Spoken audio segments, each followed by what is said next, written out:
around the world. In Luxembourg, it's bright sun. In Edinburgh, it is very Scottish. We have guests or attendees from Lebanon, from New Zealand, from the United States, and from a bunch of European countries. It's very, very nice to see you, and we're grateful to you for making the time, and of course grateful to our distinguished speakers. My name is Ian Forrester. I'm the president of the Franco-British Lawyers Society, the Association des Juristes Franco-Britanniques.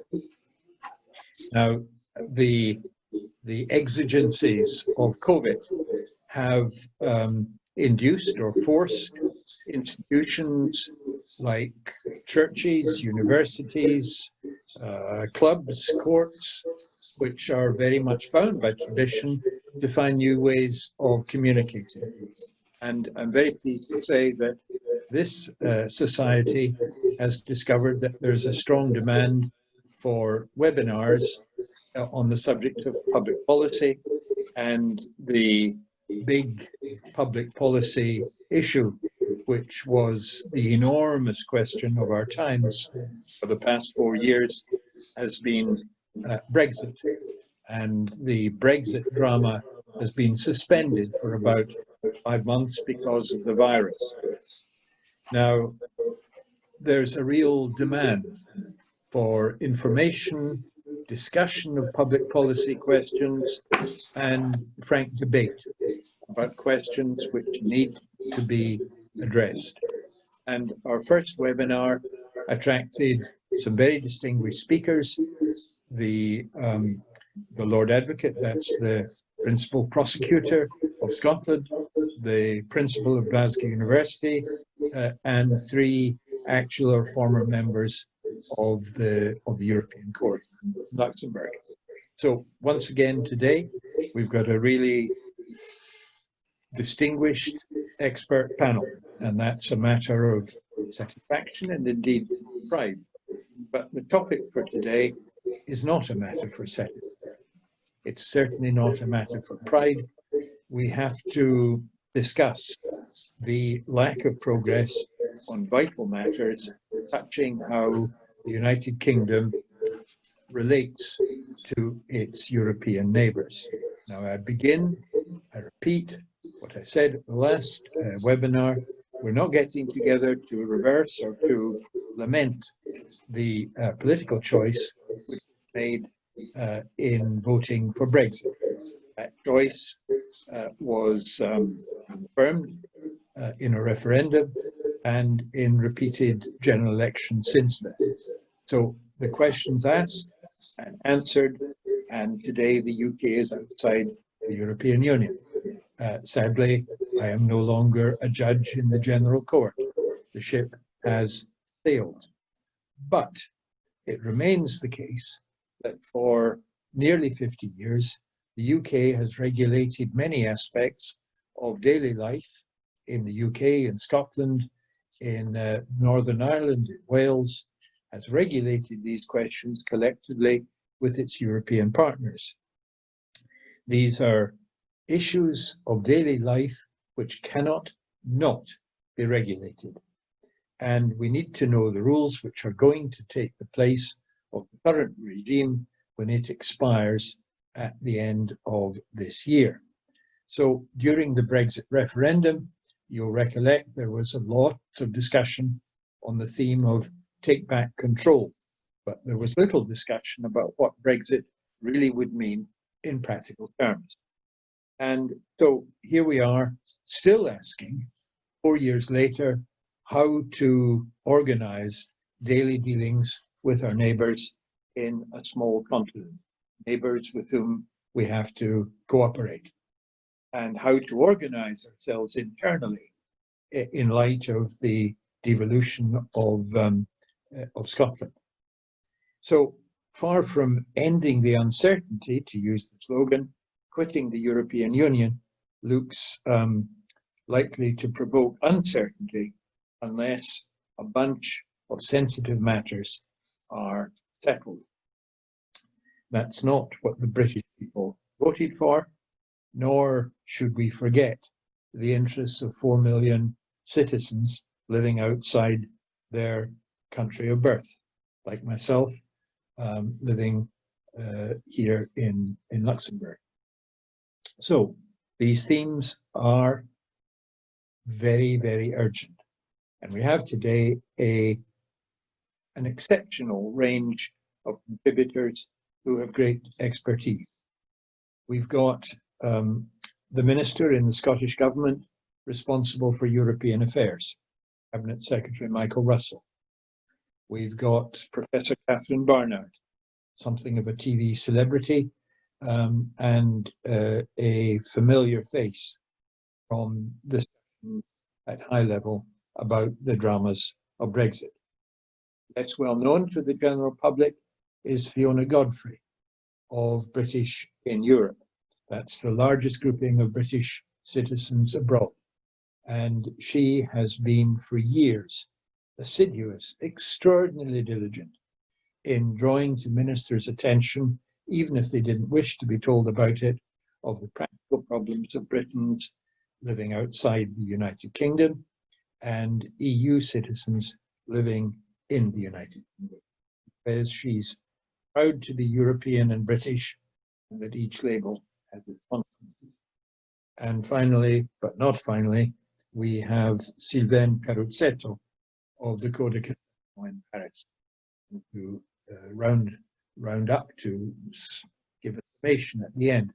My teacher, my mentor, and my predecessor as a judge in Luxembourg, Sir David Edmund. There'll be questions at the end.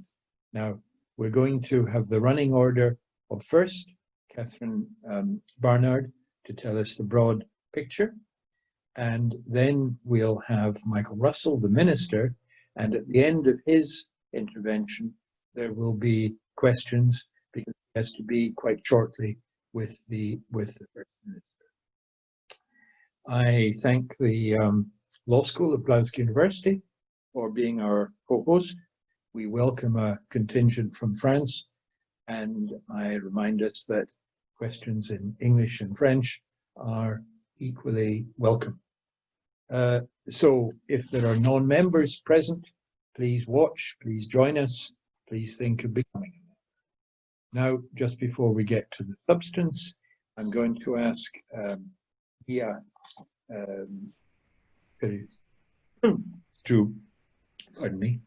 to lead us through the technicalities. Yes, most of you are now familiar with Zoom, but just will remind us of what are the techniques which apply. Mia. Thank you, Ian. Hi, everybody. Good morning. It's sunny here in Putney too. My name is Mia Forbes-Perry. In normal life, I'm a mediator, but I've been doing a lot of stuff online during lockdown, so I'm helping to do the technical aspects of this meetings. So if you have any questions at any point, please can you write them in the chat. So for those of you who aren't aware, there should be a little button at the bottom of your screen with a speech bubble. And if you click on that, you're in the chat and you can see the chat. If anyone is on here and has got a number rather than a name, I will ask you what your name is. And if you don't give me your name, if you don't reply to me in the chat, I will remove you because you could be a Zoom bomber. So that's the security measures here. Other than that, if you would like to speak at some point, please mention that in the chat and I will unmute you when Ian says it's time for verbal questions. So, and if you have a verbal question, please put your video on and then ask your question when Ian calls on you and I unmute you. It always takes a little while on Zoom, so there are these sort of slightly uncomfortable pauses as we transition from one person to another. So just please expect those and bear with us. This is the second sort of webinar that we're doing. We're using a meeting format for this, and we'd love any feedback you have at any point on how it compared to the last one technically, if you were on the last one. If you have any technical questions, ideally please go to the top right-hand corner of my screen, so where you see my image, and click chat and sort of private message privately. I think it's message privately, something like that, and then write your question. If you can't get hold of me that way, then put it in the general chat, and I will answer you privately. Good. Thank you very, very much. And now to the real substance, and it's a great pleasure to invite Catherine Barnard.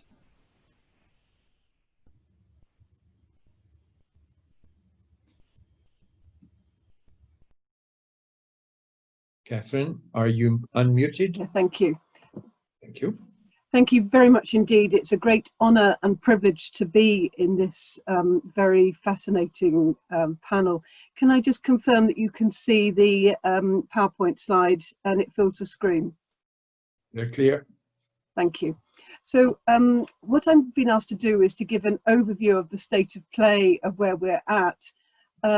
And then I will talk a little bit about the legal architecture issues and some of the other areas of dispute, for very briefly flagging up something about the impact on devolution. Obviously, Mike Russell will give much more detail. And if I have some time, to say something about what's happening in respect of non-free movement of persons post the end of the year in respect of EU nationals who are in the UK. So I want to start by just talking a bit about Timetable, because Timetable is absolutely crucial to understand where we are at. In summary, the withdrawal agreement was concluded at the end of last year, and it was accompanied by a political declaration, not legally binding, but certainly set out apparently the aspirations of both sides. And the EU is now saying that the UK is reneging on some of the commitments in the political declaration. We left on the 31st of January, so as Ian said very clearly, we are no longer a member state, but we went into this rather unusual position of going into what's called the implementation period by the UK government, more accurately the transition period. Implementation period is inaccurate because there is nothing to implement at the moment. It is basically status quo minus, because obviously we're not participating in the EU institutions. Now, there was a key date of the 30th of June, which is when we should have asked for an extension to the transition had we so desired. The political will was not there, and indeed we did not ask for an extension, and this creates a number of problems down the line, because legally it's not obvious how to find a route to request an extension to the transition should it be needed later in the year. Also, by June, we should have agreed some rules on fisheries and financial services, and neither of those happened either. As it is, transition ends on the 31st of December 2020, and if there is no trade deal by the end of the year, then we leave the EU on the basis of a combination of the withdrawal agreement, which essentially wraps up the past, and the WTO terms which will apply.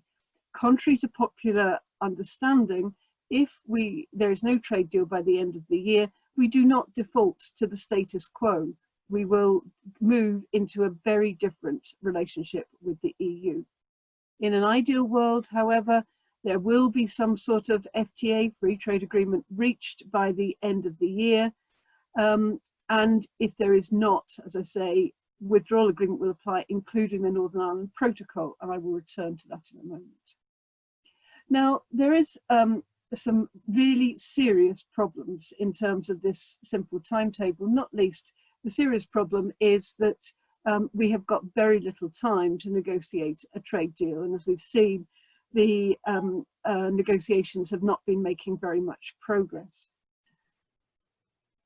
If, however, there is a trade deal, there is still a further problem, because the trade deal might have to be a mixed agreement, and a mixed agreement is a jargon for the fact it's got to be agreed by not just the EU, but also by the national and regional parliaments, And there is some debate about quite how many there are, but there is at least 30 parliaments that will need to have a look at this.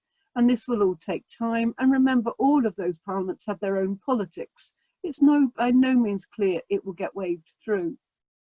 Furthermore, I'm repeatedly told that the European Parliament is keen to flex its muscles over all of this. So it's also not clear whether the European Parliament will wave through any trade deal that's negotiated with the UK. But that is not even the end of the problems, because assuming the magic happens and it all goes through, of course, business has got to adapt to the very changed environment. And so most trade deals have a genuine implementation period built into them, usually of up to 5 years. But in reality, of course, that would be totally politically unacceptable. But one possibility would be for some sort of genuine implementation period built into the front of any free trade agreement to try and give business time to adapt. In which case, and I'm guessing here, hence the question marks, in which case our genuine new trading arrangements might not start till perhaps January 2023. And of course, that is only the beginning of the new status. Anyone who thinks that we will stop talking about our relations with the EU is wrong. There will be ongoing negotiations going forward about how to amend the FTA, and there's a good chance that these will go on for another 10 years at least. Now, this will clearly keep us all in work in some form, but the reality is I think there should be a trade deal for the reasons I explained in a moment. I think it would be very serious to leave without any trade deal at all, because I think the political acrimony which might result in having a no trade deal Brexit at the end of the year will be so serious that we won't be able to have a sensible discussion about how to improve the trading relationship with the EU. So what are the stumbling blocks? Well, a lot of them are well known, but one of them, and I can talk about this from a legal point of view, is what's called the governance issue. Now, this slide is not my own, this is what the EU has produced. But as you can see, the EU has envisaged an arrangement in the free trade agreement based on a building. The EU is very keen on having building analogies.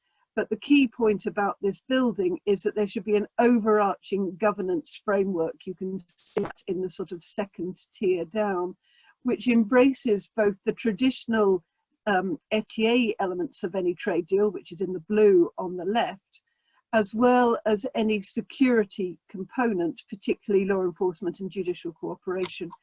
And of course, for the EU, they are very keen on having a role for the European Court of Justice. Now, the UK does not want to have an overarching governance structure. What the UK wants is a single FTA and then a bunch of other agreements on separate issues, including, for example, social security, fish and law enforcement. And the reason why the UK wants this structure rather than the EU's overarching structure is that they are very concerned that under the EU structure, if there is a breach in one part, for example, a breach concerning fish, then there could be retaliation in respect of another part, for example, law enforcement and judicial cooperation. So with the UK, on the other hand, says, no, we just want an FTA so that there can be no, if there's a breach in the FTA, there can't be retaliation across other areas like fish or law enforcement.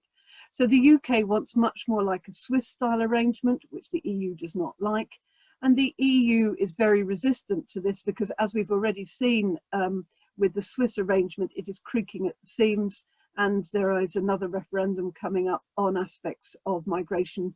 And if the vote goes against, then the risk is that the guillotine clause means that various of the other agreements will fall. What's really striking about the UK's ask is there is no reference at all to foreign and security policy, despite a commitment to that effect in the political declaration. There is nothing on public procurement, and yet there is a maximalist ask in other areas. In other words, we're asking much more than you find in the Canadian Free Trade Agreement with the EU over things like audiovisual media services and mutual recognition of professional qualifications. Now, this may well be done for the simple reason that the UK is prepared to make concessions in these areas and get rid of those areas, and it seems that that's already happening. Whereas Theresa May took a more pragmatic line and only asked for what she thought she could get. The governance issue is the one that's really problematic. Now, this is a very small slide. It's not mine. It's from, again, from the EU. And this is the slide which shows the dispute resolution mechanism under the withdrawal agreement. Remember, the withdrawal agreement's the Article 50 divorce text. Now, what the EU wants is essentially a replication of what you find in the withdrawal agreement in the free trade agreement. And what you can see the big red arrow on the slide? The big red arrow is what I've added, because the big red arrow is the one that shows that if there is a dispute and it ends up in arbitration, and the arbitration raises an issue about EU law, then the arbitration panel must refer the question to the Court of Justice for a binding ruling.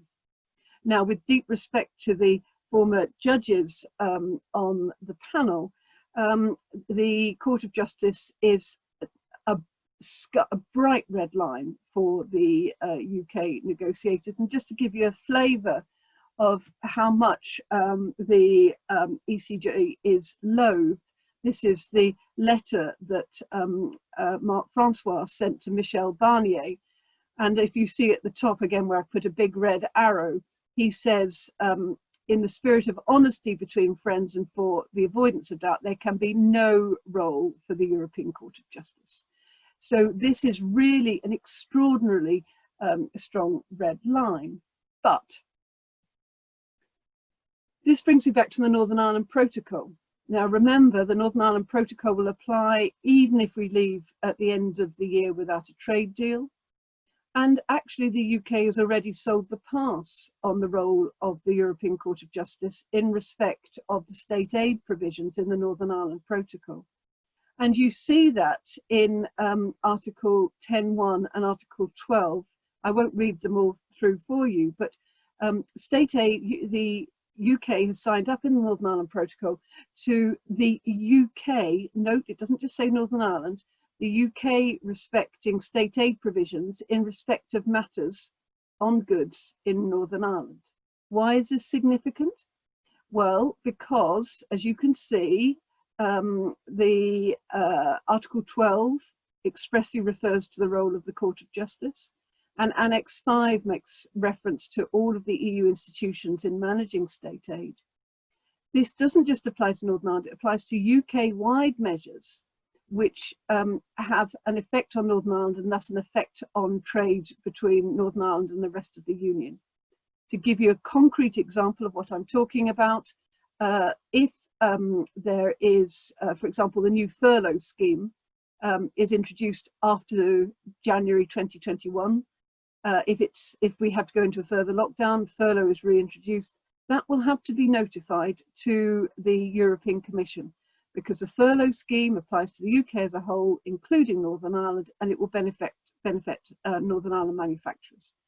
And so there still is a role for the Court of Justice, whatever Marc Francois and others say, and that's one of the reasons why state aid has become such a vexed issue. Briefly, the other areas, not just state aids, but also other so-called level playing field issues, employment law, in particular my area of interest. EU wants the UK to carry on applying common standards, which should be enforced domestically and possibly with the full force of the dispute resolution mechanism. The UK doesn't want any of this, a limited non-regression clause plus a trade distortion test, so only measures that the UK takes which encourage trade and investment fall within the scope and of the free trade agreement and not subject to any dispute settlement mechanism. So we're already a long way apart on issues such as this. So will there be a deal? $1 million question, and you would be a fool to put significant money on it. I am still just about on average, just above average, just above 50-50. I think there will be a deal, but it may be very, very thin indeed.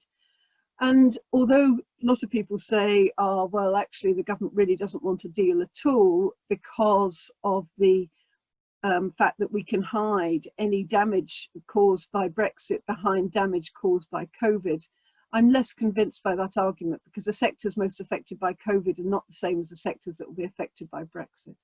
And I think there are political reasons that point to the fact that there may well be a deal.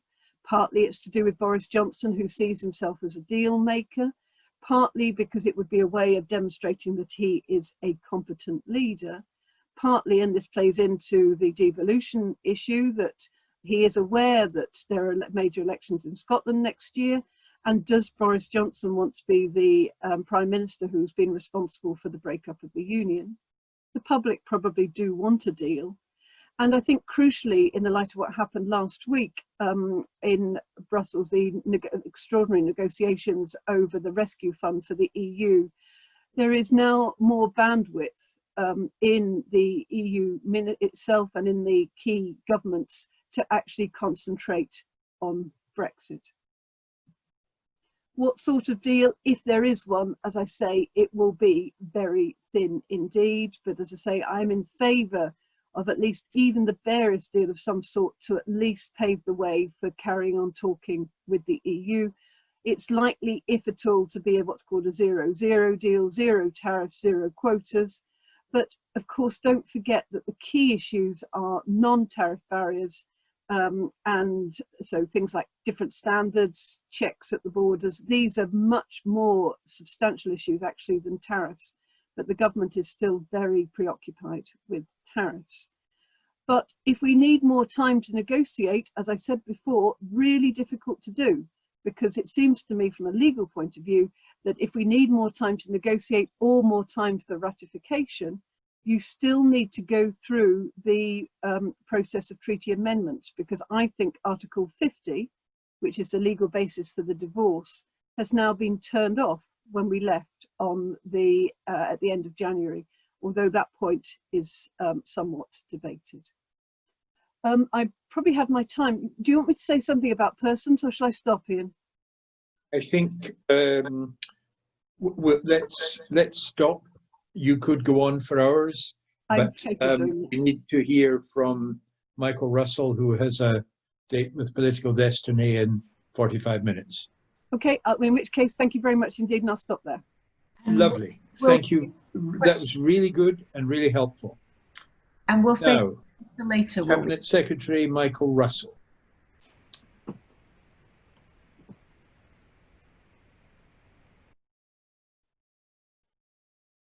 We can't hear you. Now, thank you very much, and thank you, Catherine. Ian, if I can just thank you for the invitation. There has been, I think, a very significant contribution to the European Court by Scottish lawyers, Mackenzie Stewart, David Edwards, who's with us here today, and yourself, and we're very grateful for that. I was particularly struck, as you know, and I'm going to embarrass you by this, with your valedictory lecture. I thought it managed to be passionate, analytical, and hopeful all at the same time, particularly at a time of limited hope. And I want to use a Scottish phrase in commenting on it. I think it made me think of the words haste ye back to the court, and haste Scotland back into the mainstream of European life. And that's what the aim of the Scottish government is.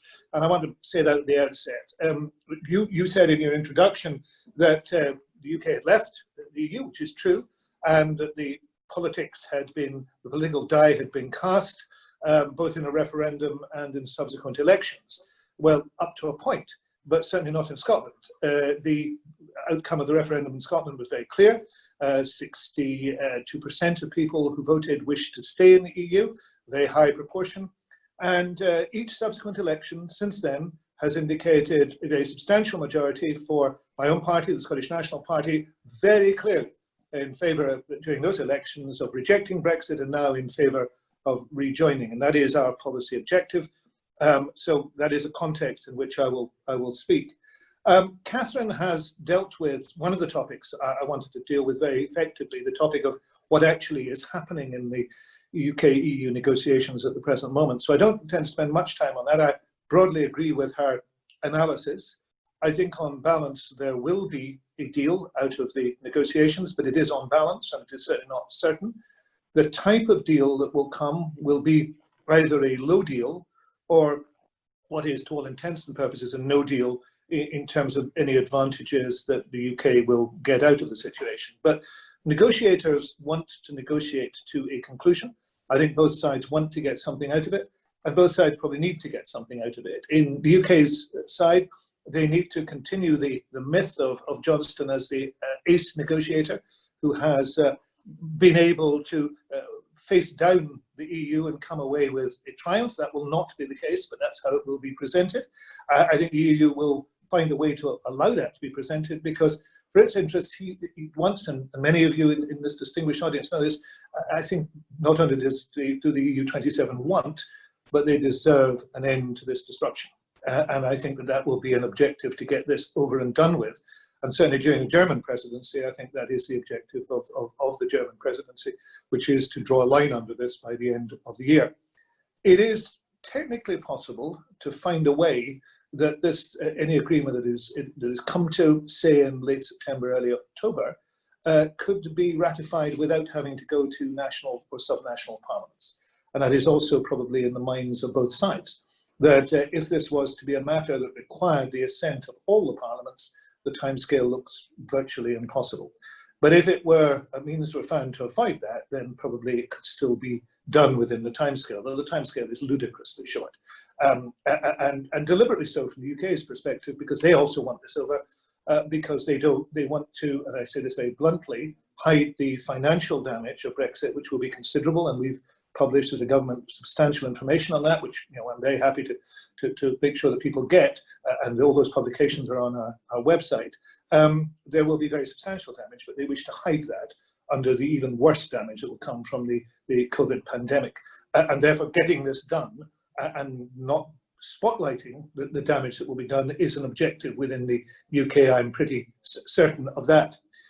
But what will be clear is that there will be no material benefit to the UK, any part of the UK, from what takes place. Quite the reverse. There will be material damage. There will be damage to business. I'm deeply uncertain now of what is going to happen coming year. There will be damage, environmental damage, and there is an agenda of deregulation within the current UK government, which will be pursued with vigour. And I'll come back to that when I talk about what is happening within the relationship between Scotland and the UK government.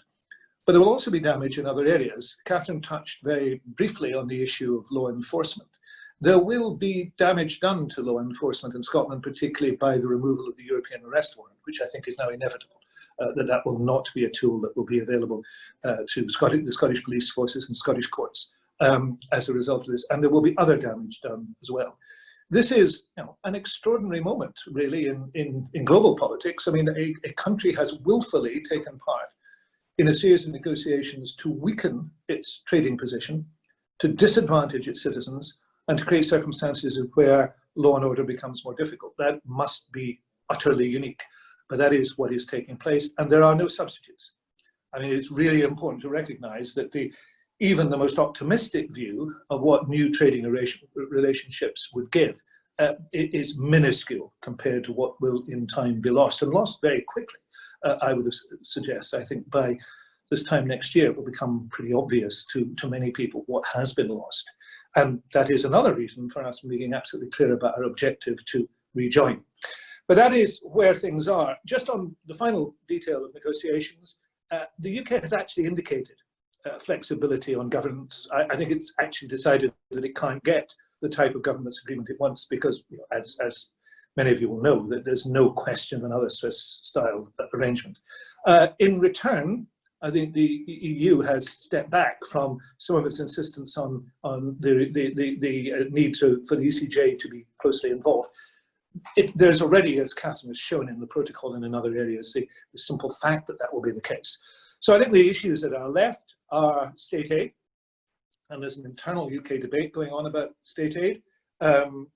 Johnson's chief strategist, if I can distinguish him with that title, Dominic Cummings, is apparently pursuing an outcome which there would be no state aid regulation in the UK at all. And this would allow the current UK government to intervene very dramatically in areas politically where they feel they should. There are others who believe that there should be a state aid structure. state aids is in actual fact a power that is, in our view and in the view of the Welsh Government, largely devolved. And the UK intends to legislate, in legislation I'll come to in a moment, to remove that right from the devolved administrations. So state aid is an area where there are still difficulties to be resolved, very substantial difficulties, and the level playing field and the integrity of the single market is tied in there. Fishing is also a very difficult issue. But the experience, and the bulk of the UK fishing industry is in Scotland, but the experience of Scottish fishermen is entirely clear in this, that on every previous occasion where they have been an obstacle to the UK getting a deal, it has betrayed them. And that is, in my view, what will happen again, that there will be a considerable weakening of the UK position on fisheries, dressed up in all sorts of language, but that's what will take place in order to allow that one to pass by.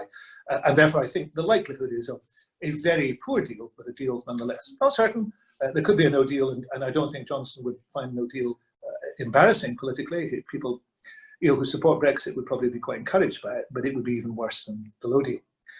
So in terms of the overall negotiation, I think Catherine and I are probably of one mind on this. That there's some detail that we could discuss, but probably in accord. The second topic I want to raise is the internal negotiation within the UK, because the UK unwritten constitution is complex, but it is based upon a system of devolved power, and devolved power works on the basis that everything that is not reserved to the UK specifically by statute, specifically by Schedule 5 of the Scotland Act, is within the competence of the Scottish Parliament. There is, of course, a fly in that ointment, and the fly is the rather medieval belief of the UK Parliament that it is sovereign and that it can never be contradicted, essentially, and can always have its own way. So devolution is a delicate dance around the concept, this outmoded concept of Westminster sovereignty. But the ambiguity in that has not been at times unhelpful. My own party believes in the logic and clarity of independence, but we have been the government of the devolved, Scotland is a devolved nation for more than half of the time of devolution. So we've made devolution work, and devolution has also expanded over the last 21 years. Additional powers have been gained, and particularly after the independence referendum in 2014. Devolution has relied upon no formal agreement between the four nations, but has relied upon a mechanism of consultation through committees called the Joint Ministerial Committees. These, in the end, give the ultimate veto and decision to the UK because it is sovereign, but there has been give and take within, or at least there used to be. I was a member of the Joint Ministerial Committees in a previous ministerial incarnation 10 years ago.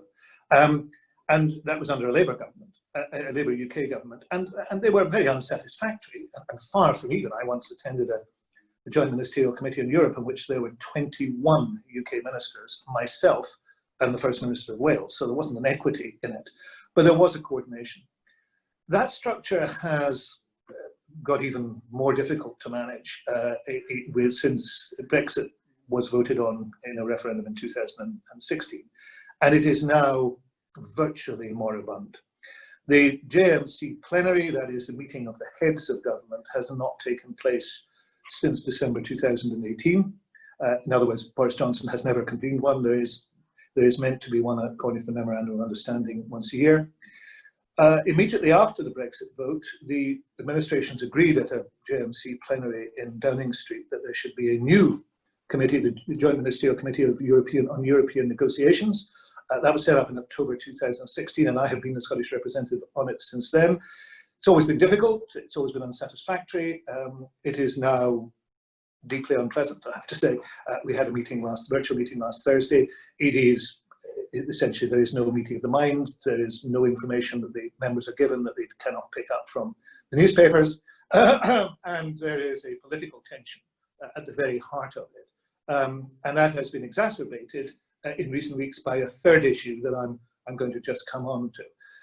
But the problems in the relationship, I think, can be exemplified by something that the previous Taoiseach, Leo Varadkar, said at the British Irish Council some time ago, which I was very struck by.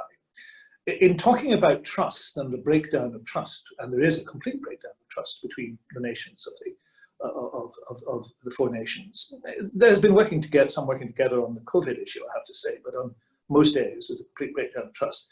Veronica, talking about trust, said the way in which trust worked, particularly in the EU, was it wasn't just liking people or believing people to be good people. There was a legislative underpinning, and therefore you could work together because you knew at the end of the day, if something went wrong, there was law and there was a structure of the CJ that could enforce an outcome according to law. There is, of course, no such thing in the UK. There is no such law. There is no constitutional law. There's devolution statutes, but in the end, the UK can decide, the government can decide what it wants to do. And because there is no underpinning, then there is nothing that can restore trust except a change in the relationships. And that change in the relationships has been on the agenda for almost 3 years with no result. There was an agreement to review those 3 years ago. Nothing has happened and won't happen in my view now. So we have the EU negotiations going on. We're not a participant. We're not consulted in those. We receive very little information about them. We have our views on them. We make our views known. But we talk to a lot of people, and I think we see what's happening. And the internal discussions in the UK, they're very poor. There is no trust within them. There is a sense of dissatisfaction. The Welsh and ourselves have been made common cause on a lot of this. Northern Ireland left and then re-entered, of course, when the power sharing executive was re-established. And there's a relationship there. But then, of course, Northern Ireland is in a very special position, and of course, a special position of the protocol. So those two issues are as they are. And then now we have a different set of circumstances, which is becoming obvious, which is an agenda to undermine devolution from the UK government itself. One of the reasons I have limited time today is because I'll be making a statement on this to the Scottish Parliament in the early, just within about an hour and a half from now. The UK government has just issued proposals to, in a white paper, to essentially remove, in a very subtle and clever way, the powers of the Scottish Parliament on some key issues, and the key issues are regulatory. The Scottish Parliament has regulatory authority in a whole wide variety of areas, not just environmental, working within the concept of European environmental regulation, which we would like to stick with. And indeed, we have legislation which we have introduced that would give us the power to keep pace with European environmental legislation, but in food standards, in animal welfare, in building regulations, in procurement, which is an important one to us because we have a specific procurement regime that is very much focused on issues such as high employment standards, high welfare standards. All those areas are areas which the UK government is uncomfortable with, and they are areas in which they would require to make concessions to get trade deals. For example, the celebrated chlorinated chicken from the United States can only become part of a trade deal if it's acceptable under food standards legislation. We as a government control food standards and would not give that. We believe in the highest of food standards. So if the UK is to do that deal, and there are other examples, for example, the privatisation of the health service, making the health service subject to bid by private sector, which we would not give permission for in Scotland, which the UK is likely to get permission for. There is a huge fear that the barrier to those deals will lie in the devolved administrations. And therefore, the proposal is to remove, no matter the spin about this, is to remove the ability of the devolved administrations to object in this way. People in the seminar will be familiar with the CETA Treaty, and the two lessons from the CETA Treaty that you could draw. The positive lesson is that the Canadian government brought into the room, negotiating room, the Canadian provinces, so that their areas of competence were part of the negotiation, and they were involved in negotiating that. That is the sensible way to do things. That's how the devolved administration should have been engaged and should be engaged in trade negotiation. But the lesson that the UK has taken out of the CETA Treaty is whatever you do not involve the devolved administrations. And they look, of course, to Wallonia, to the Belgian situation, where the CETA Treaty was almost derailed as a result of a view of a devolved administration. So their view is keep the devolved administrations away from this, take all the powers to yourself. And that is what is going to take place. So there's an attempt to take place. And that, I think, will bring to a head the current very serious, difficult relationship, the impasse that exists. Because, I'm absolutely certain that the Scottish Parliament will not accept that. The Conservatives in the Scottish Parliament, who are in a minority, may accept it, but the majority, that will be ourselves, the Greens, Labour, the Liberals, will not accept it.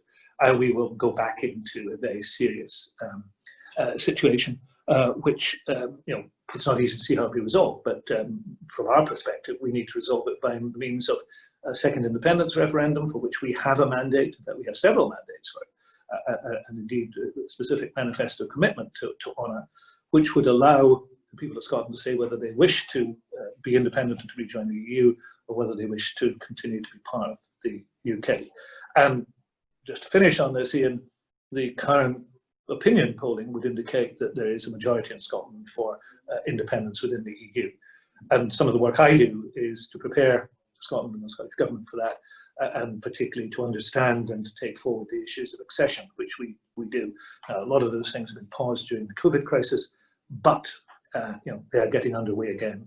And therefore, to go back to where I started, I look forward to the opportunity of those negotiations, of going back, and of doing what we should do, which is to enhance the opportunities of Scotland and not to diminish them by what is a monumental act of self-harm, which is Brexit. Goodness. That was a magisterial presentation, whether one does or doesn't favour Scottish independence. That was really very, very helpful, especially I think for our friends from France, who will have heard in that an explanation, not of tartan whispery, but of political constitutional substance regarding the delicate questions which confront Scottish and UK ministers and deputies. Michael Russell can take a couple of questions before he has to leave for the Parliament. If you want to make a question, please use the chat function. And here's one. One question is, given that there's no, this is a question from a member, given that there's no written constitution in the UK, is it imaginable that Scottish judges would decide to follow the European Court's approach and not the UK Supreme Court's approach? That is not a possibility if the UK present government has its way. As people may or may not know, part of the process of Brexit, the legislative underpinning of Brexit in the withdrawal legislation, there have been two pieces of withdrawal legislation, was to limit the rights of the courts to found their decisions upon European precedent and European Court of Justice precedent. Originally, we understood that that attempt by the UK government would not seek to limit Scottish courts, but clearly it has done so. So it would be difficult for them to do so. In fact, it would be impossible for them to do so, as I understand it, at the present moment. Now, that is where things are. If we were to revert to membership, to apply, to succeed, because we would have to apply and we would have to go through the accession process, then clearly that is one of the areas which we would then wish to restore in terms of what should be the right of Scottish courts to found themselves upon all relevant judgments of organisations which the nation was at that time a member. And of course, the interesting argument in there will be, how do you take account of those things that took place, say, during the period where you were not present? But I'm sure that there are much better minds than I am who will find a solution to that one. There's another constitutional question for you from James McLean. When the European Economic Area was formed, the European Court of Justice rejected the first attempt and insisted on being the sole arbiter, sole interpreter of European law. And subsequently, there's been the squabble over the accession of the Union to the requirements of the Human Rights Index and the jurisdiction of the court. Question, could history repeat itself? Well, history often repeats itself, and regularly, as as farce. I mean, I can't say. It could do. I mean, I've discussed this question, in terms of the relationship between the ECJ and the EFTA court, for example, with both sides. And whilst it is a fascinating topic, I think our view as a government is that we would want to deal with the principal issues which we would have to deal with, which are the issues of accession. During that process, we would have to resolve the thorny issues of jurisdiction, but I'm sure we could do so. If I could just step back a little on the EEA question, because it's something I was going to say which I didn't say, which might be of interest. When the vote took place in 2016, which surprised everybody, we very quickly said to the UK government, look, we didn't vote for Brexit, but we understand there was a majority in England for that. So let's see if we could find a compromise. And we published a paper, first in a series of papers called Scotland's Place in Europe, in which we proposed an EEA-type solution. And this was before, and it's quite important to remember the sequence of events. This was before May indicated that membership of the single market was out of the question. There was a period in which this remained an issue, and of course, during the European referendum, the assumption was that that would be the case. I mean, Boris Johnson supported that. Michael Gove supported that. There was a view that that's what would take place. So we saw a possible compromise in which everybody would get something. And one of the tragedies of the Brexit process was there has been no compromise from a UK government at any time.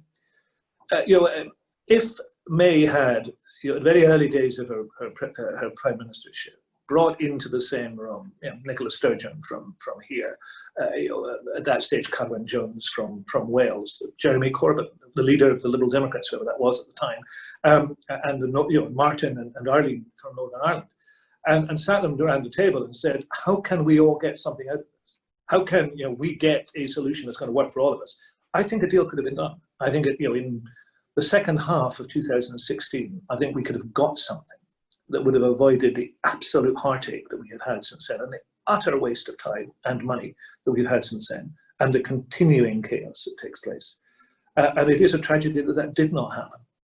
And one of the problems was that Boris Johnson is a particularly bad prime minister, but second in that race would be Theresa May, who just could not listen to people. I mean, I've been part of that, of being asked to Downing Street to give my views and spending an hour being talked at, and that was the problem. And it has led us to this problem.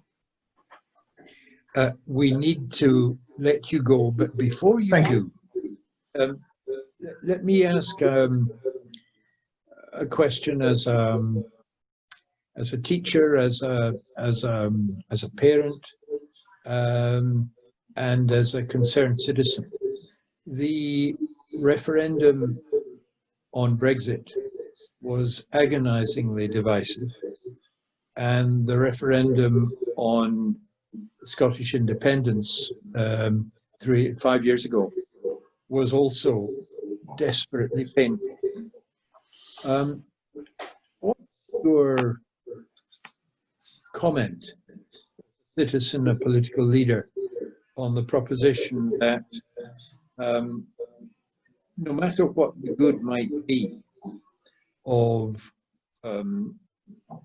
a change in status, the pain and divisiveness of a referendum campaign are so acute that it's better to stay away from that adventure? Well, I give you two responses to it, genuine responses as a human being. One is that all change is painful. There's no change that you can make that does not, to some person, mean a threat of some sort. So you have to understand at the start of the campaign and try and factor it in. But I actually disagree with your analysis of what took place in 2014 and 2016. I think 2016 was divisive. I think it was painful. And I think because it had elements of xenophobia. I don't see those elements as having taken place in 2014. I mean, I was born in England. My mother was English. I'm in a sense an Anglo-Scot. But I was very active in 2014. I was Cabinet Secretary for Education at the time. I played obviously a significant role in the campaign. It was an energizing campaign. We had the highest vote that Scotland has ever given in any public ballot. Young people took part in it and came into the world of politics to engage with the ideas. And the issue there was not what we should move away from. The issue there was what we should create. Whether there was a better Scotland in a better world that we could create by making that decision. Now, that's not to say there weren't people who felt threatened by it, but I don't think, by and large, it was that type of campaign. And I think if we go into a second independence referendum, we need to go into it with that positive spirit. We also need to learn from elsewhere. I mean, I've had discussions in Ireland about what was a very difficult referendum they had on the abortion issue, which was an extraordinarily positive way. And they deliberately went into it positively. And I've learned some lessons from that. I've set up, I have a wider role on elections and the Constitution. I've set up a Citizens' Assembly in Scotland, which is looking at some of the difficult issues, because I think that is another contribution you can make. And of course, the Irish abortion referendum arose out of an Irish Citizens' Assembly. So I think there's tools we can bring to it, but we can also bring a positive spirit, which is to say, as a nation, how can we collectively decide to make things better? And I think the difference between that and 2016 is then it wasn't about hope, it was about negativity. Thank you very much. That was a very rich half hour. If you care to stay with us for a few more minutes, you can hear from Fiona Godfrey. I shall slip away while Fiona is speaking, but thank you very much. Very good. Okay. Thank you. So our next intervening person, our next friend, is Fiona Godfrey. As I was on the court, I heard from her frequently about the pains of her efforts to persuade ministers and diplomats and officials of the realities of the problems created by Brexit for Brits abroad, but not only for them. Fiona, nice to see you this morning. Thank you, Ian, and thanks very much for the opportunity to address this very distinguished panel on the practical impact of Brexit for citizens. And I have to say that Ian has been extremely supportive over the years that we've been working on this in Luxembourg, and so thank you for all of that. So I'm just going to give you an overview of the impact, the real human impact of everything that we've been talking about this morning on British citizens living in Europe. So first of all, I'd just like to show you who we are. We are a coalition of 27, 28 now, mainly Facebook groups, but also a small association spread all over the EEA and Switzerland. And we were largely formed in 2016 after the Brexit vote. British in Europe is primarily an advocacy organisation. We work to influence the text on citizens' rights in the withdrawal agreement for 3.5 years. And to do that, we have talked to everybody from Michel Barnier down to mayors in the tiniest mountain village in the French Pyrenees. And we've also talked and met with, on numerous occasions, ministers in London, members of the European Parliament, and also ministers and MPs in the different EU capitals. So the advocacy is a key part of what we do, but the other part of what we do is providing information to all of our members and any British citizen basically who finds us on the internet. And we do a lot to try and translate the complex legal texts into easy to read lay people's texts, such as explainers to the withdrawal agreement in January, and a note on the guidance note to the withdrawal agreement more recently. And we do all of this as volunteers. None of us are employed by the organisation, and we do it on mainly on donations, with the exception of a very small grant from a foundation in the UK. And I think a very important thing to point out is that we do much of this hand in hand with our sister group, the 3 million in the UK who represent EU citizens who are living over there. And Brexit has been a huge mess and will be, as we've just heard, for many years to come. But one of the only good things to come out of Brexit so far has been the creation of and the depth of this relationship with the 3 million, which is extremely close and extremely valuable, and we all appreciate it very much. So who are British in Europe? Let's get some of the stereotypes out of the way. So I'm sure that all of you are very familiar with headlines like this, and you've seen news reports about Brexit voting, sun reading, beer drinking, expats, quote unquote, in Spain.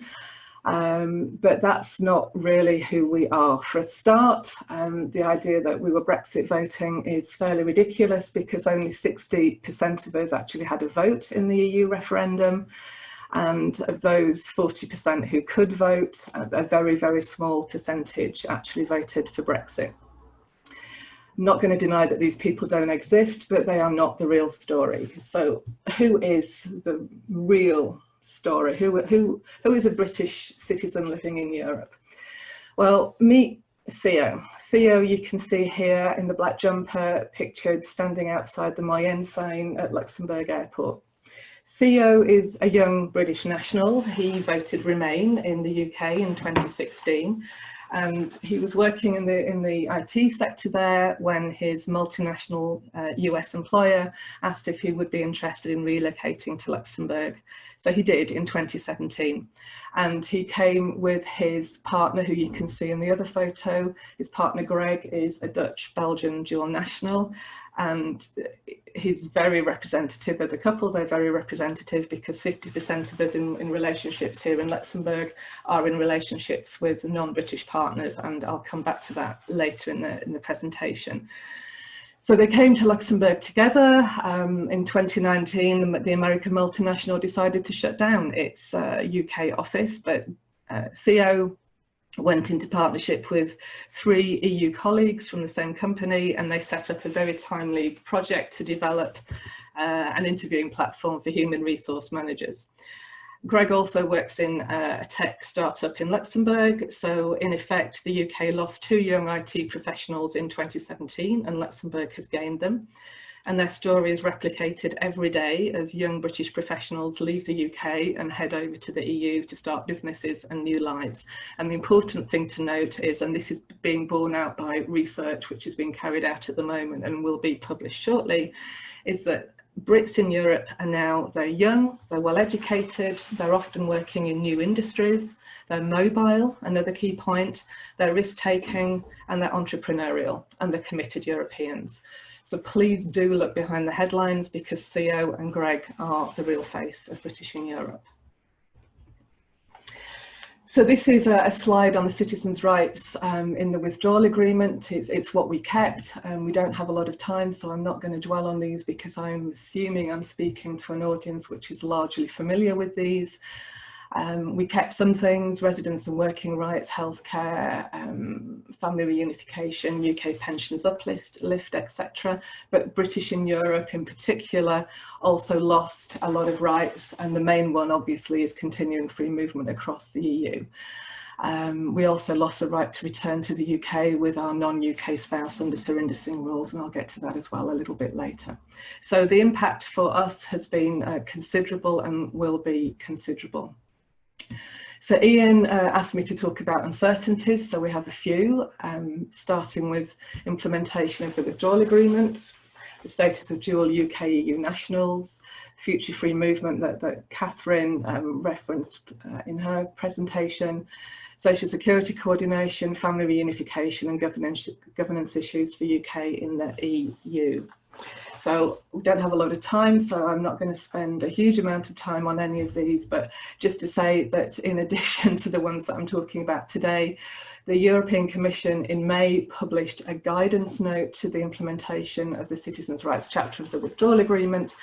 And in June, a month later, British in Europe, together with the 3 Million, submitted our response to the guidance note, which contained 19 pages of questions and comments on the questions which had not been clarified for us. So 19 pages of a gap analysis put together in a month, and I'm sure if we'd have had 2 months, we could have found another 19 pages worth. So let's talk about implementation. The UK started rolling out its EU settled status scheme in November 2018, which of course it had to do because they had over 3 million unregistered EU nationals. But on this side of the channel, implementation has barely started. the Commission only published which countries have decided to adopt constitutive and declaratory implementation on the 9th of July this year, which was very late. But what we do now have confirmation on is that 14 countries have adopted the declaratory procedure under Article 18.4 of the Withdrawal Agreement, and 13 countries have adopted the constitutive procedure under Article 18.1 of the Withdrawal Agreement. And the big difference between those two is that if you find yourself in a constitutive country, you have to reapply for your status, irrespective of whether you have been in the country for 10 years or 2 years. And the key point here is that implementation has so far only started in 3 constitutive countries: the Netherlands, which started in late January and which kept going through COVID, and then Malta, and most recently Luxembourg on the 1st of July. And then we have 4 declaratory countries which started this year: Spain, Italy, Bulgaria and Slovakia. So we're hearing that 4 or 5 more constitutive countries will start rollout later this year, but some countries, around 4 or 5, will not actually start implementation until next January. So of course we have a grace period, which in the withdrawal agreement is stipulated as the 30th of June next year. So if you have to be resident in an EU country before the end of the transition period in December, but then you had 6 more months to register. It appears that now quite a few countries have extended that period until the end of December next year, but not all. So implementation has only just started and it's very new, but we are finding already that 2 self-declared declaratory countries, Spain and Italy, in some communes are actually applying constitutive conditions to UK nationals, and they are actually refusing requests for the straightforward swap of an existing EU residence card for the new withdrawal agreement card. We don't know how systemic this is at the moment, but clearly the guidance note that the Commission issued in May has, by the sound of it, not found its way out much beyond Rome or Madrid, and people in the communes simply do not seem to know what they have to do. It was reported in a survey that our members in Italy did a few weeks ago that the people in the commune who were responsible for registration simply had not even heard of the withdrawal agreement. So this is obviously a problem and concerning, and we need to do something about that very quickly. COVID is an additional uncertainty because unlike in the UK, where it's an online application, which also has its issues, applications for us are mainly in person in most countries. So if there's a lockdown, the office isn't open and you can't apply. As I said, most of the 18.1 countries have now extended the grace period for applications to the end of next year, but that might not be long enough if the pandemic continues, which looks likely.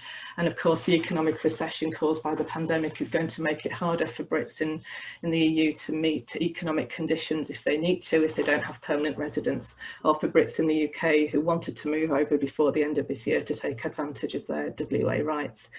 British in Europe and the 3 million have called on both the UK and the EU member states to make statements saying that they will extend the grace period for as long as necessary and be generous in their implementation, and we hope that they will do so.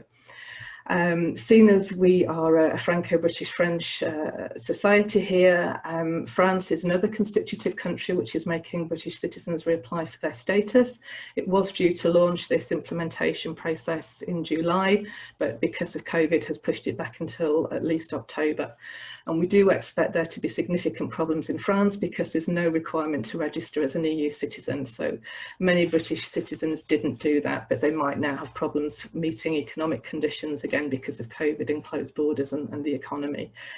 Our surveys indicate that significant members of UK residents in France don't actually know that they have to register.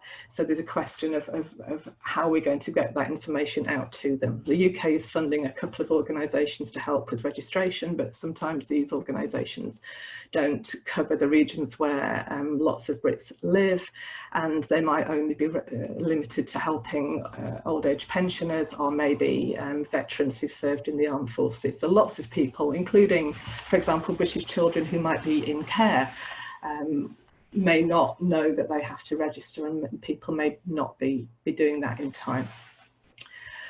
Moving on to dual citizenship, as you can see from this slide, a lot of us who can are applying for dual citizenship, but it's not possible in every EU country. But it also raises several issues and about what it means for our withdrawal agreement rights. We know we fall under scope, but how do we evidence this? So, for example, the UK won't allow dual EU-UK nationals to apply for EU settled status because it's a third country national status. So how does a dual national Dutch-British person evidence her rights in the post-Windrush UK? And then for British in Europe, what about declaratory countries where there isn't an application? How does a person in a declaratory country evidence that status? And then interestingly enough, here in constitutive Luxembourg, the government has said that I can apply as a dual national for my withdrawal agreement status. But that means that I have to apply for a third country national card in the country of which I am now a citizen. So I'm not even sure whether it's legal or constitutional under Luxembourgish law for me to hold both of those statuses at the same time. And even if it is, it's sending out an interesting political message to me as a newly naturalised Luxembourger that if I want to evidence rights that I have, I also have to hold and apply for a third country national status. And this has lots of implications because there are rights in the withdrawal agreement. So if I don't apply in time, do I lose my withdrawal agreement rights? British in Europe thinks that I probably don't, but we don't have clarity on that. And so I need to know whether I need to make that application or not.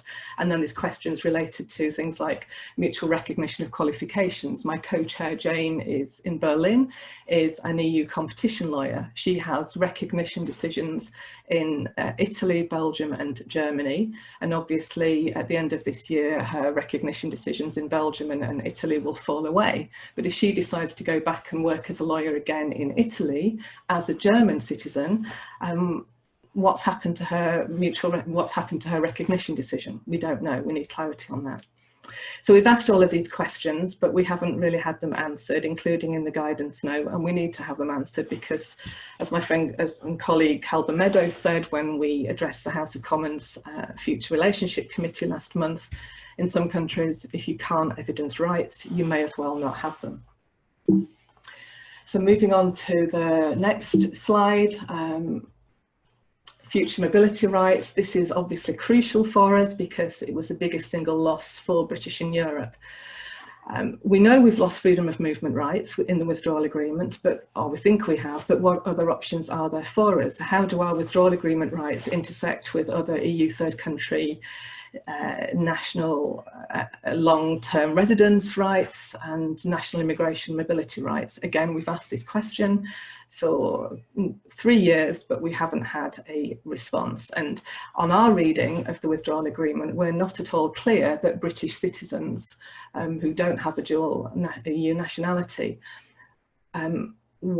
we think that British citizens could end up having the worst set of mobility rights of any third country nationals resident in the entire EU, because we may not have the residence rights that someone with long-term residence gets. And we think that after exercising EU citizenship rights for years, that would be a ridiculous situation to find ourselves in, but we don't have a clear answer to that. Moving on to family reunification rights. A big issue for us is that we currently can go back to the UK under the so-called Surinder Singh rules if we have non-British partners, and we don't have to apply for visas for our partners, and we don't have to meet the onerous minimum income requirements that UK national immigration law imposes, because UK national immigration law is, of course, the harshest and least family-friendly of any country in the EU, or former EU in the UK's case now. So for the 50% of us who have non-British partners, this is a big problem. So we lobbied the UK government. We asked for our Surinder Singh rights to be kept. What we got was an extension to our surrendering rights until the end of March 2022, but after that we'll be subject to UK national immigration law, and we're not sure that many of our members who might need to return to the UK will be able to meet the minimum income, the visa, the NHS surcharge and other requirements, or that our partners would be able to meet the jobs requirements under the newly tabled immigration bill. So this is an issue, and I'm mentioning it because it's one of the key areas where the UK in its negotiations has had an opportunity, because these are out of scope rights. They're not covered by the withdrawal agreement for us as returning citizens. And the UK, we asked them to maintain our rights or harmonise up the rights of other British citizens who haven't exercised EU rights, but who have non-British partners. But the UK government response was to lower our rights down to the level of any other British citizen with a non-British partner. And they've done that consistently, and I think that's an important political message to take home. Moving on to social security, I don't have time to talk about this, but obviously we have extensive social security rights in the withdrawal agreement, but we need a coordination mechanism for these to be given to us. And if we don't have that coordination mechanism, life is going to get difficult for us. And finally, monitoring. The EU Commission is responsible for making sure that our rights are implemented, and in the UK it will be the independent monitoring authority. But we have a question, which is, how much of a priority are we now for the EU Commission with a pandemic, with climate change, with rogue states inside and out with the EU on its borders? We're ultimately third country nationals, and the Commission have seen us as third country nationals, and I think they've seen us as that since the 24th of June 2016, to be honest. So there seems to be an assumption. Yeah, sorry? I am sorry, but I have to stop. We have a time problem. Okay, sorry. Okay, so I will just leave you with we have three certainties. So 5 million EU citizens have lost rights. We were the canaries in the coal mine for this, and I think more attention needs to be paid to our loss of rights, because it tells you a lot about the politics on both sides of the channel right now. There have been and will be casualties, and ultimately I think that the lawyers and the courts in the EU and the EU and UK are going to be busy interpreting the withdrawal agreement for very many years. So thank you, and I'm sorry for running over. Don't be sorry. Let me repeat that this program, or this event, this webinar, is being recorded, and there's an immense amount of information in what you have heard from Fiona, and she is very happy to deal with particular questions, and shortly we will have questions, and you can ask Fiona, or you can replay her interesting slides. But I'd like now to pass on with many thanks to Fiona for having concentrated an immense amount of really important information into a very tight space, and for the service, for the energy that she has deployed on behalf of citizens for the past 4 years. So now we move across the channel to Paris, and it's a great pleasure to have a contributor from the Cour de cassation, and we have Sylvaine Poillot-Peruzzetto, I should say. Sylvaine, are you there?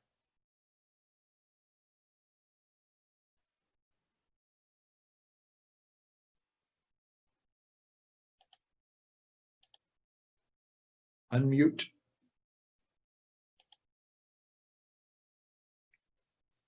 I think we may all be trying to unmute Sylvaine. Okay. Yeah. Okay. Yeah.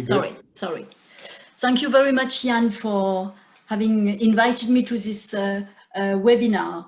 I'm a member of the Franco-British Society, and it's clear for me that this association is very important. It's clear that we all have many uncertainties, also in France. And it's clear that it's part of the function of this association to try not only to find answer, but at least to maintain any kind of exchanges. So as a judge, I would like to point out at least 3 points which are important for me. First one deals with competition law, second one deals with judicial cooperation in civil matters, and the third one with what we call the dialogue des juges, which is not only a concept for academics. Competition law.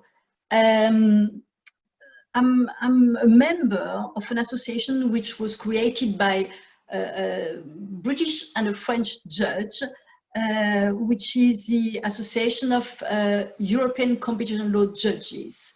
And we meet regularly with webinar 2 now. And it's clear that in this association, the experience of the CAT is very, very important for us, because there is a clear knowledge and experience of competition law. So we are all afraid that with this new situation that we are all lose an important experience, because if British competition law becomes only national law, so the experience will be less important to exchange. And this is from a judge's point of view, but it's clear that for companies, the European law was a way to have only one control of merger. It was a way to have a unique way to assess international cartels. So we do have still many questions in relation to competition law. And again, I insist on that. UK competition law is very, very rich, and we all took the experience of our colleagues. Second issue I wanted to mention as a judge is all the question in relation to the evolution of judicial cooperation in civil matters. It is clearly linked to internal markets. Even if we do speak about the area of liberty, security, and justice, this civil cooperation derives from internal market, because it's a way for economic actors to have guarantee that in case of litigation they do have the same answers.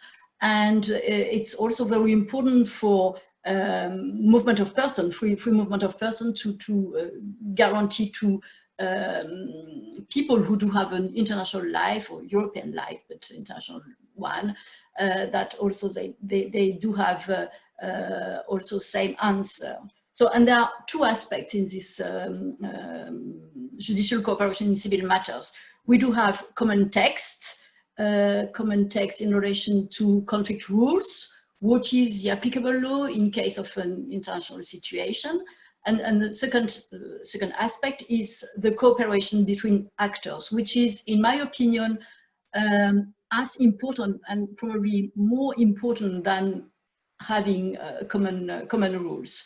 So if we go back to conflict rules, there are conflict rules in relation to, as I said, what is the applicable law, but we do have also common rules in Europe, and what's going to happen to that in relation to who has jurisdiction in case of an international situation. And again, it took time in Europe to create all these common regulations, and we do have this common regulation, and of course they are interpreted only by the Court of Justice of the European Union. So we do have a unique interpretation of this text. If I go back to families, because Fiona spoke about families, some families are European families, international families, and In case of divorce, there are problems not only for property, but also for children, the responsibility of parents in relation to children. So we do have, as it is now in Europe, common rules in relation to who has jurisdiction and what is the applicable law, and a unique interpretation of this text. We do have also common rules in relation to property regime for couples that are in France in particular.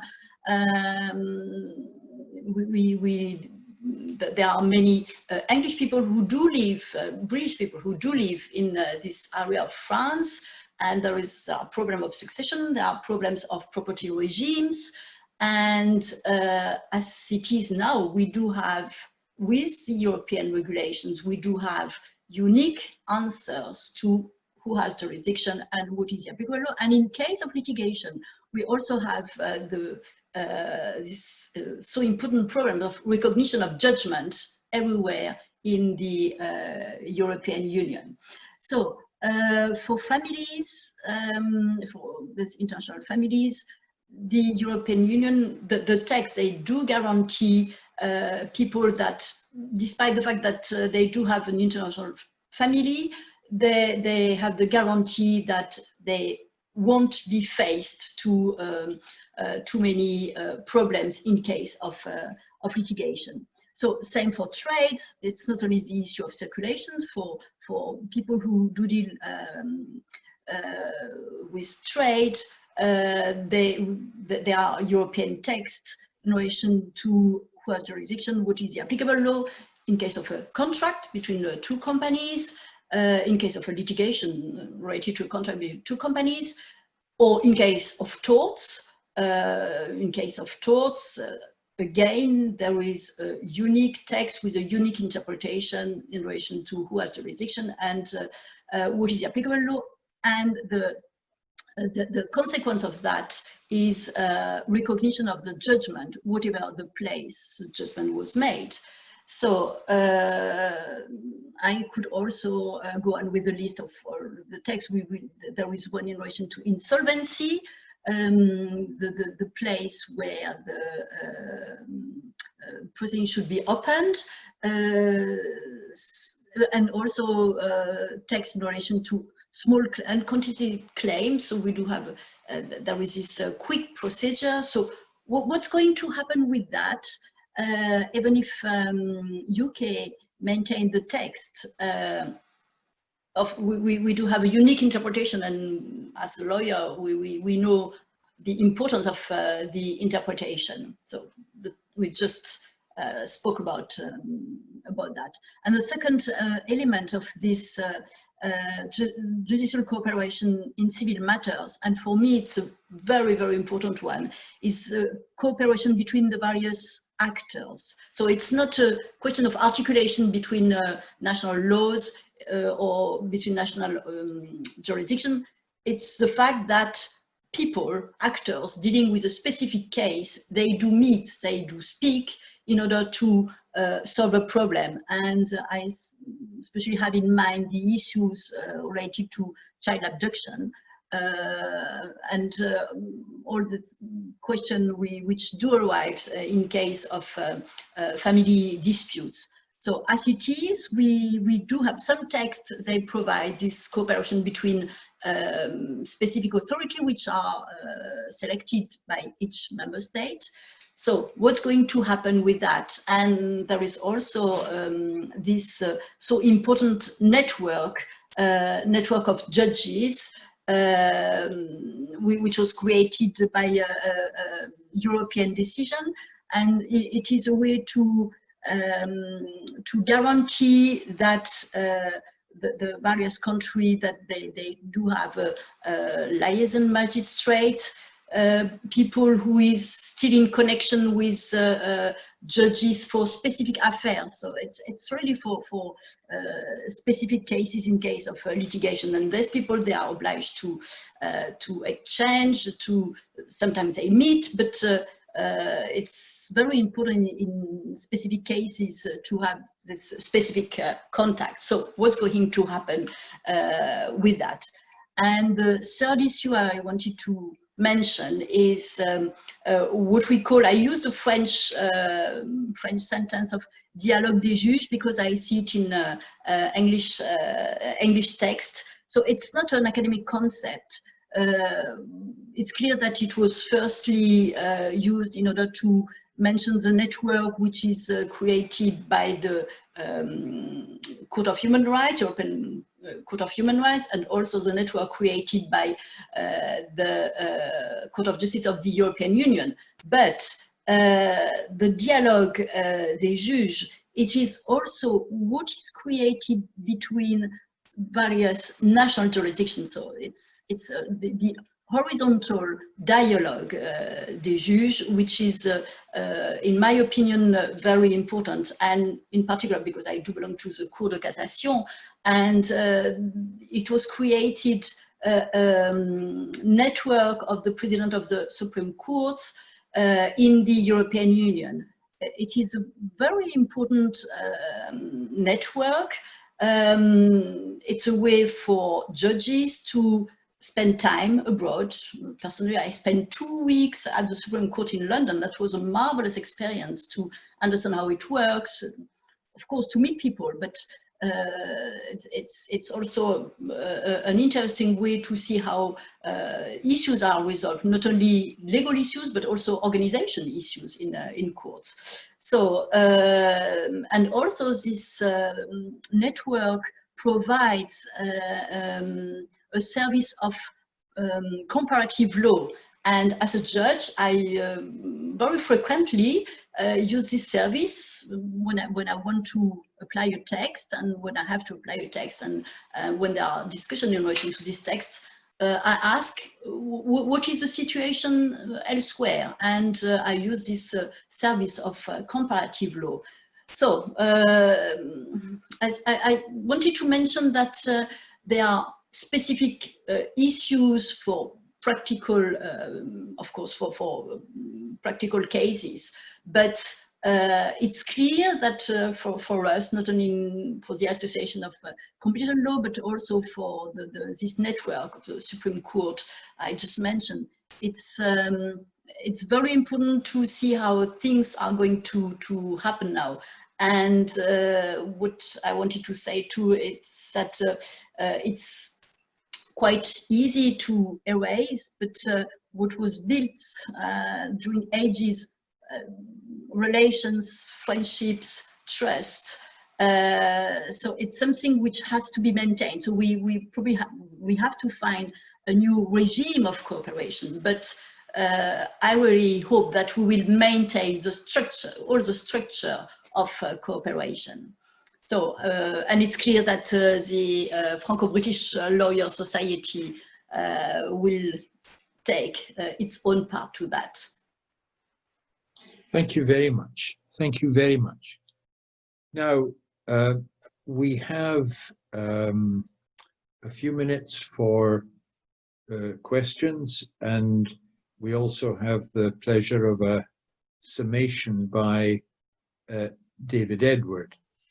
I'm looking at the pending questions, and one of them is to do with Scotland. So let me state it.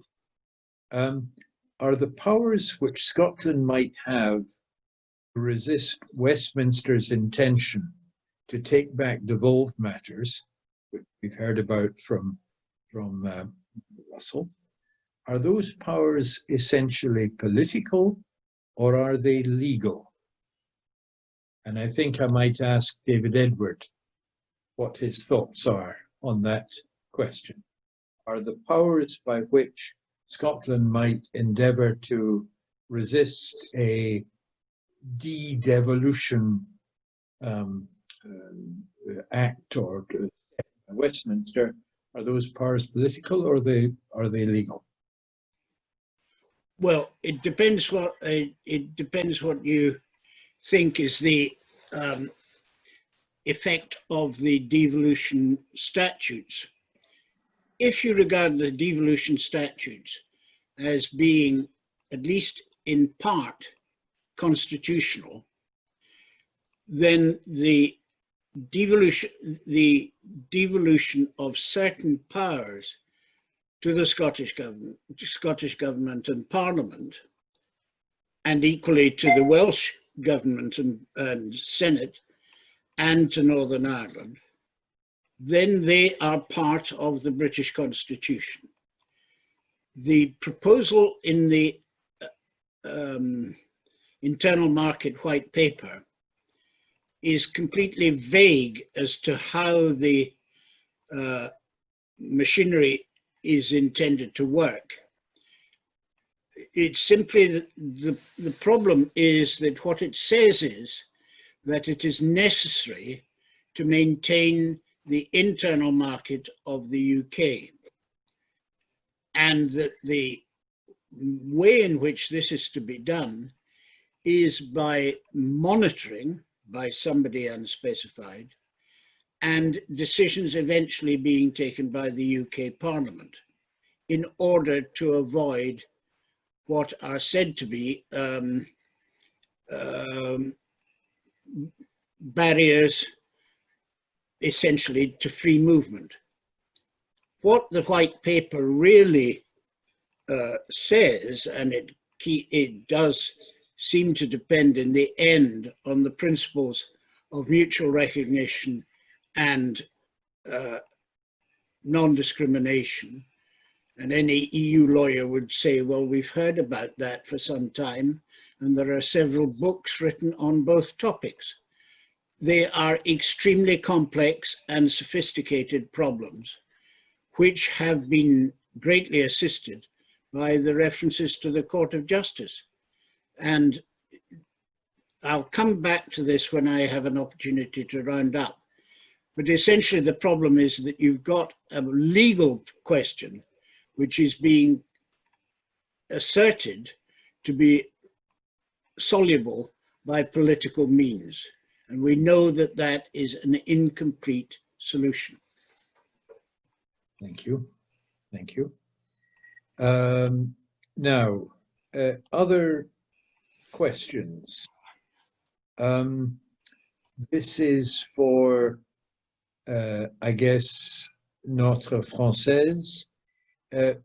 What is your view about visitation rights with respect to children divorced? Supposing that we have a UK father and a French mother. They get married, and they get married in France, and there's a divorce. What is the regime governing right of access, ongoing right of access to those children? Sylvaine. There is no, it works. Oh, sorry. There is no European answer to that. The answer to that is still a national answer in the European Union. But in Europe, we do have common rules which are accepted by everybody, and it does avoid a litigation on that, on the issue, what is the applicable law and who has jurisdiction. But we do not have in the European Union, which is a good thing, I think, we do not have common family rules. Each country still has its own family rules.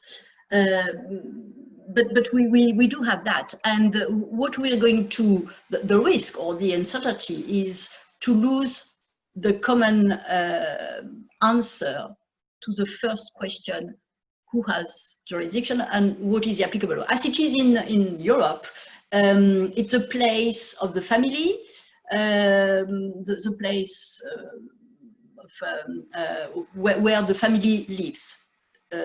This place is a way to decide about the judge, and this is the applicable law will be the law of this place. with the possibility, in case of two parents have the same nationality. I'm not too sure whether it's part of the question. If the two parents have the same nationality, it could be the law of this common nationality and the judge of this common nationality. Thank you. And now there's a question for, I think it's probably Catherine. And I adapt it a little bit. The UK has been 47 years part of the European Union. European law has been respected and enforced in the UK. Sometimes that's been controversial, objected to. Sometimes the Supreme Court has said the European Court couldn't have meant that, they got it wrong, so we're going to say we're going to do something different. But overall, there's no doubt that British courts and certainly the Supreme Court have followed the precedents, the approaches of the Court of Justice. Now,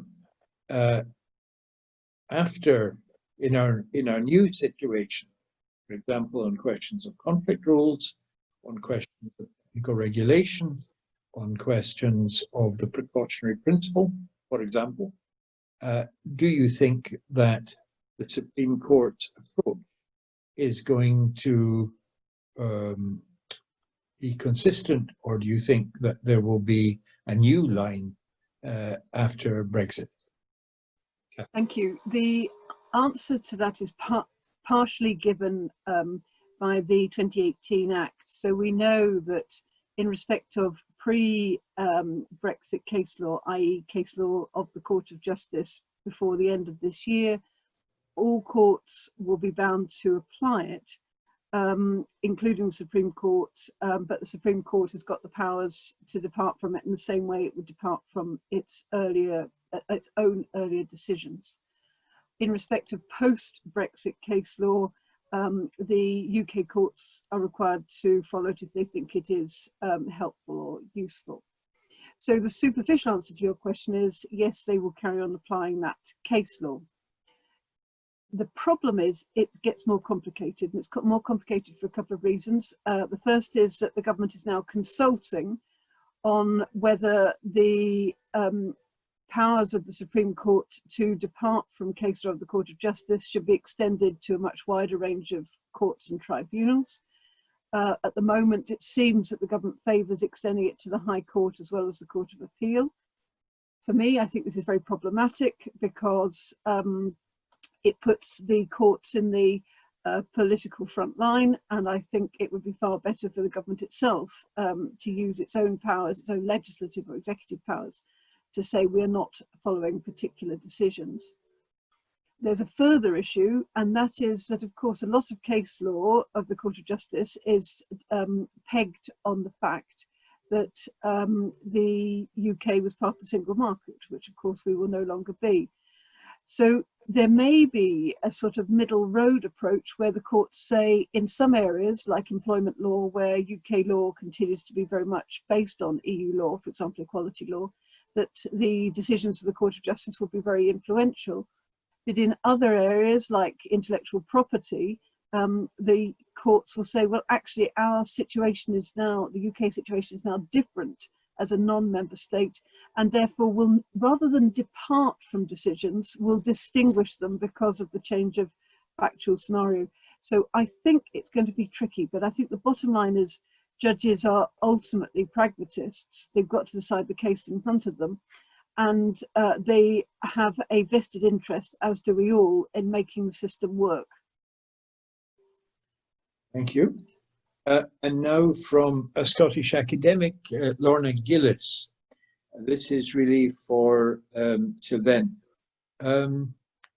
Should there be, could there be, will there be an extension of continued cooperation between the UK and France, the European Union, until a substantive agreement is reached?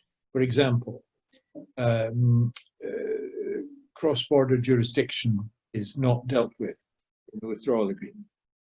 Obviously, it's important. There looks to be a real possibility that there will be nothing as of January 1. What should be done about that? Very difficult question. Very difficult question. Perhaps informally, we will go on as it is, because the generation has the custom of exchanges of cooperation. So people know, but what about the new generation if this part of the treaty is left? So difficult question. I was afraid you were going to say that. Well, now, I don't see any more written questions, and I do want to hear what Sir David Edward has to say, and we are running a bit over the estimated time. So, seeing no waving hands, I think I'll ask David. This has been an extremely rich 90 minutes and plus of discussion by really authoritative persons. What can we, David, what can we take away?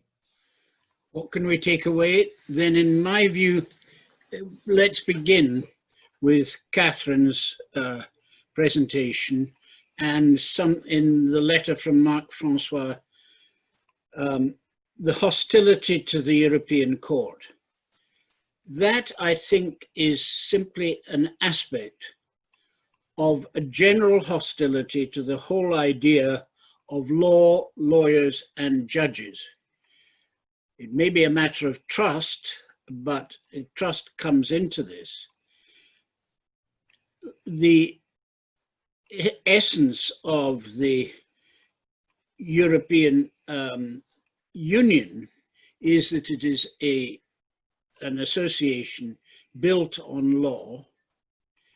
And as I said before, the essence of the devolution settlement is that it is a settlement based on law.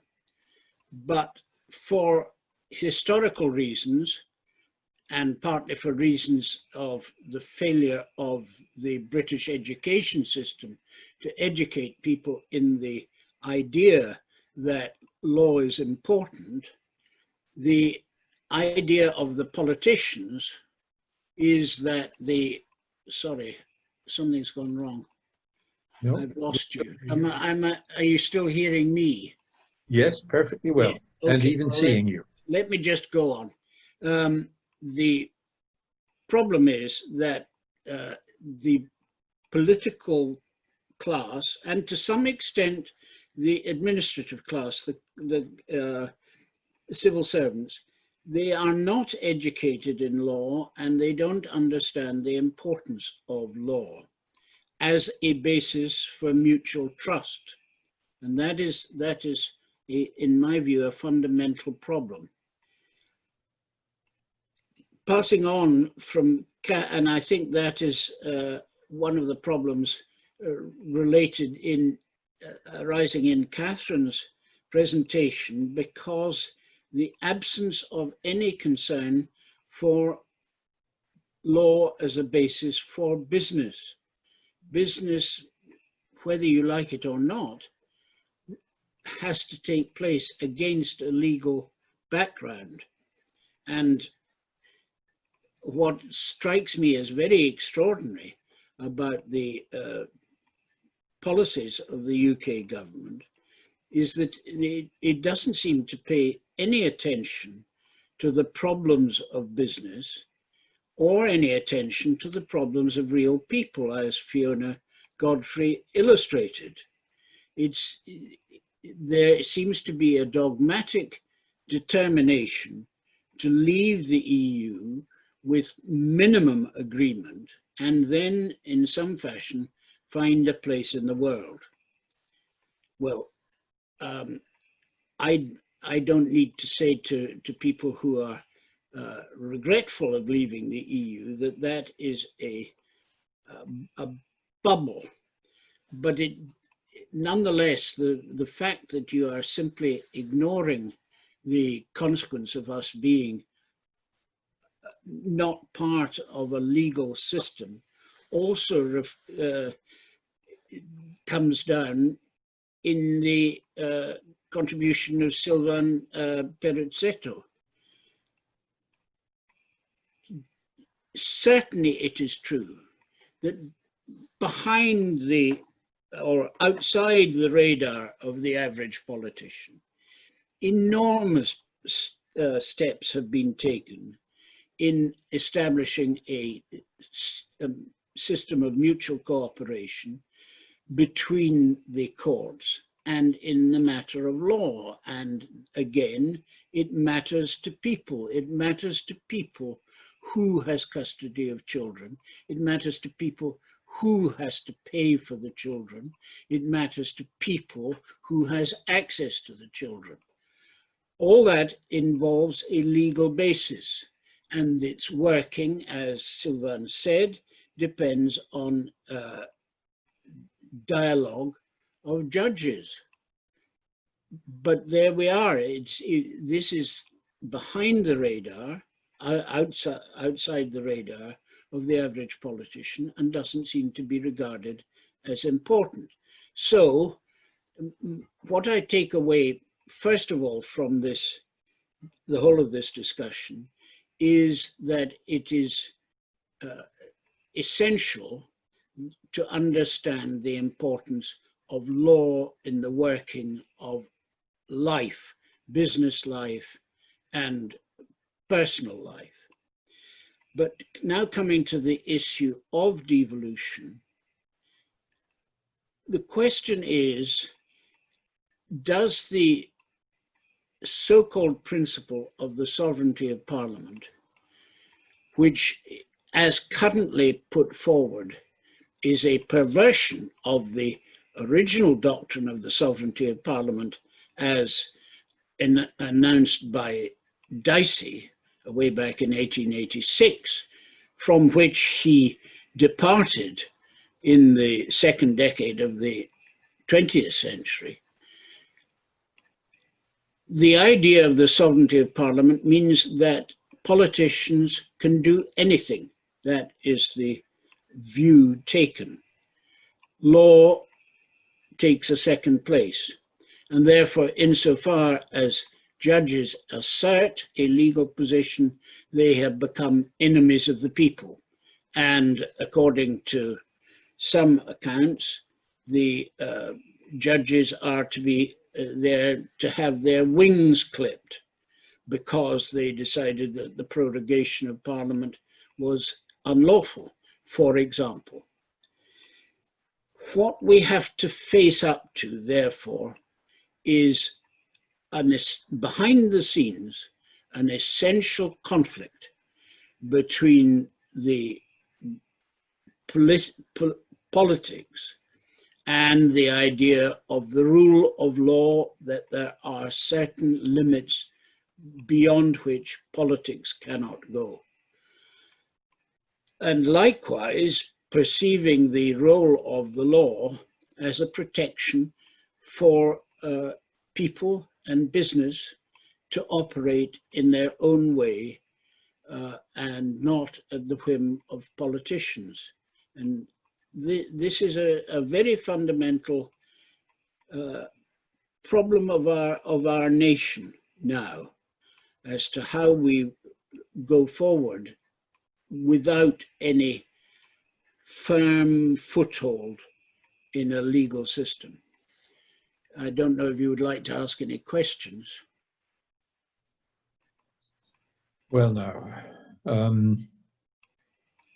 I suppose a question could be, are you in the mood to make a prediction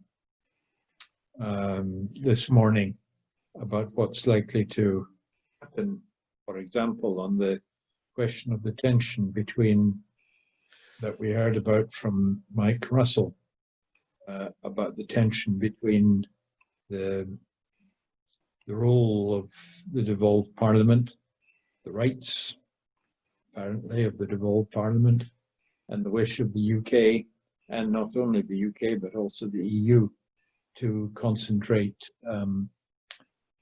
responsibility, competence in the hands of the Westminster government. Not any thoughts? Well, sitting in Scotland, I dislike the expression used by some SNP politicians, the idea that there is a power grab. What it is a much, in a sense, more naive notion that because we have left the EU, we must have some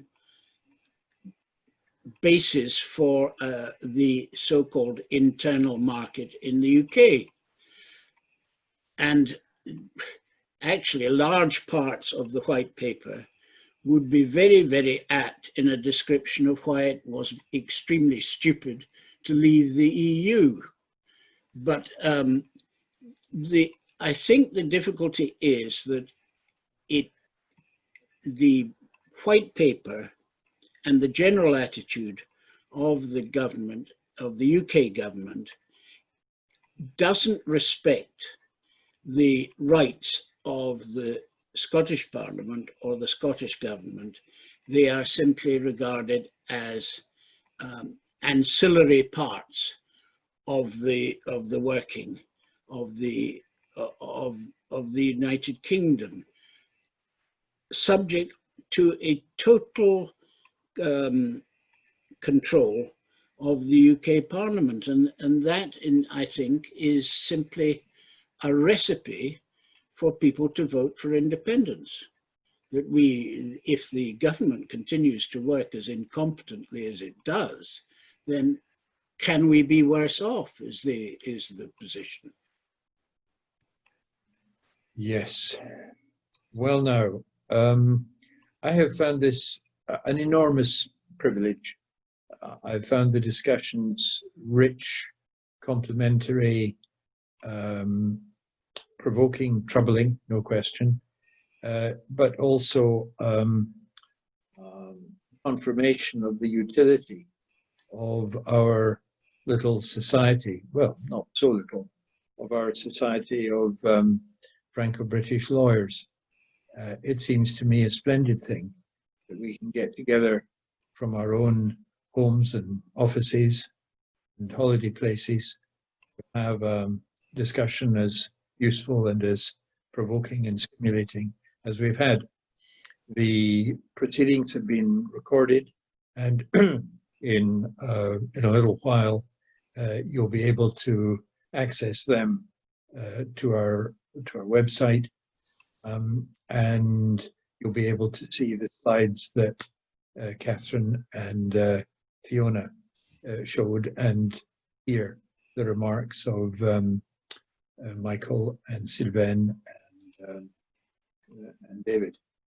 So it's now 1:30 in Luxembourg, 12:30 in Edinburgh, and I'd like to say to everyone present, especially the 53 stalwarts who are still with us, thank you for coming.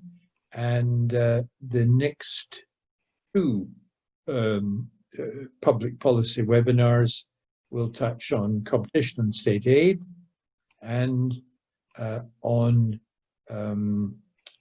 the interesting question, among others, of votes and representation abroad. You know that the French Republic has deputies and senators who sit to represent the interests of French people abroad. And we'll be talking about that at a webinar. So you'll get notice in due course, and very many, many thanks for coming, and thanks to those who put this together. So I now call the proceedings for summon the proceedings, draw the proceedings to an end with my thanks. Bye-bye.